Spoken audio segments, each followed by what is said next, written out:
Olá, meu nome é Pamela Elizabeth, sou educadora em formação no curso de Pedagogia na Universidade São Judas Tadeu, no campus da Moca,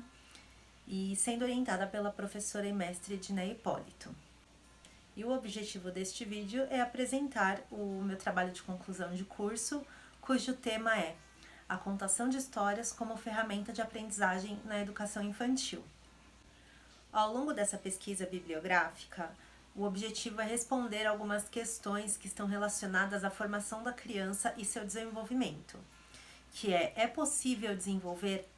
a criança através da contação de histórias? A contação de histórias de fato está sendo efetiva ou está sendo explorada dentro das suas múltiplas possibilidades dentro da educação infantil? Bom, para responder essas questões, esse trabalho foi fundamentado dentro da perspectiva de alguns autores. Entre eles, Lorenzo Luzuriaga, que aborda a cronologia da evolução da concepção de educação, chegando até a educação infantil. Dentre eles, Cisco, Vygotsky, Karmer, entre outros. Nessa pesquisa também foi feita consultas a legislações, que é a Constituição Federal do Brasil, Lei de Diretrizes e Bases, Parâmetros Curriculares Nacional e a Base Nacional Comum Curricular.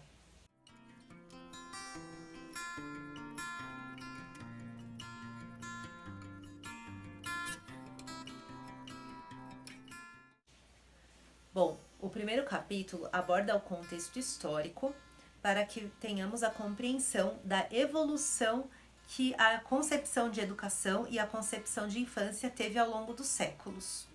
Também apresentamos a história da educação infantil no Brasil, que desde a colonização dos portugueses ela não era mencionada até então. E a partir desse período, que ao longo dos anos foram surgindo leis e legislações que fundamentassem e que compreendessem a educação infantil e o desenvolvimento da criança como algo fundamental e que necessita, sim, de uma atenção em especial.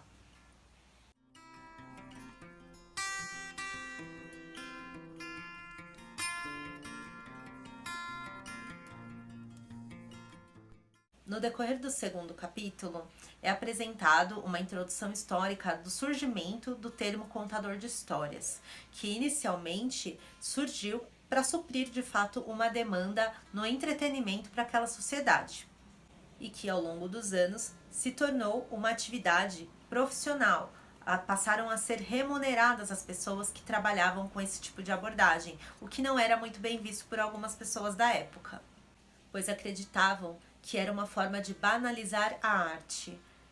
E partindo daí, pessoas começaram a se profissionalizar para que se tornassem de fato contadores de histórias. Mas aí no segundo capítulo nós continuamos apresentando de fato as competências e habilidades que devem ser desenvolvidas nessas pessoas e nos profissionais que desejam trabalhar com a contação de histórias, pois ele precisa ter consciência de suas habilidades e competências para que seja possível transportar e transmitir a mensagem por trás daquelas narrativas. E considerando também que a contação de histórias ela fez parte de uma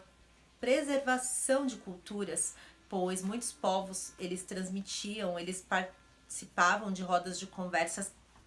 relatando ou contando histórias de tempos antigos, ou até mesmo de experiências vividas, é importante compreender que essa contação de histórias ela não simplesmente ela existe para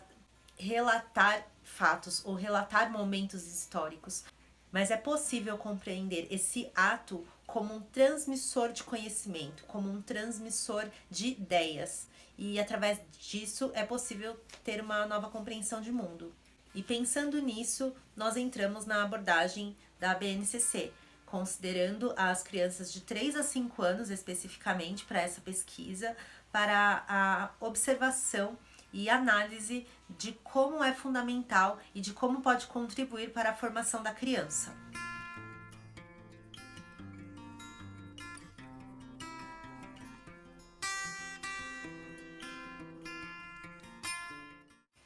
O terceiro capítulo apresenta contribuições que a contação de histórias trazem para a educação infantil e para a formação da criança nos anos iniciais, contribuindo também para que futuramente essa criança se torne um futuro leitor, pois o contato com a literatura, ele tem a possibilidade de expandir o conhecimento e o intelecto daquela criança. Ela passa a ter contatos com o mundo letrado, por mais que inicialmente ela esteja como espectadora, ou no caso, como ouvinte dessas histórias. Essa interação que acontece através das contações de história favorece inclusive para facilitar a próxima etapa da educação básica, que no caso é a fase da alfabetização e do letramento.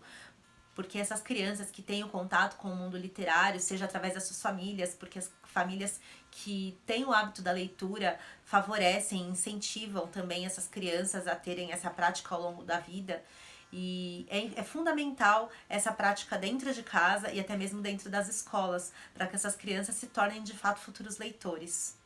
No terceiro capítulo, apresentamos um relato de experiências dentro de uma sala de educação infantil, em que foi possível perceber de forma muito clara a contribuição que a contação de histórias teve para aquela turma, mas foi fundamental a percepção de um profissional experiente que teve a sensibilidade de compreender que inicialmente aquela atividade não estava sendo explorada de forma integral, mas que seria possível sim desenvolver aquela mesma atividade, mas de uma forma a apresentar novos universos e novos conhecimentos para aquelas crianças.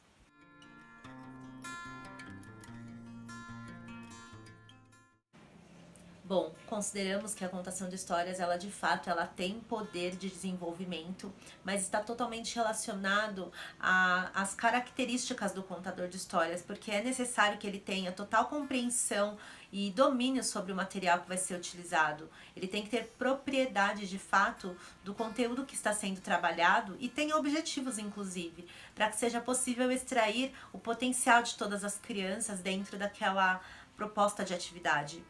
E o contato com conteúdos literários através da contação de histórias proporcionam também para aquela criança a possibilidade de conhecer culturas que talvez ela não teria esse acesso ou não teria a compreensão das diferenças culturais que existem em diversas sociedades e povos. E o educador que tem conhecimento e convicção dos seus objetivos a serem trabalhados, que tem a compreensão inclusive das suas habilidades e suas capacidades, ele com certeza vai ter a facilidade de explorar e extrair a essência dessa atividade, proporcionando o desenvolvimento humano.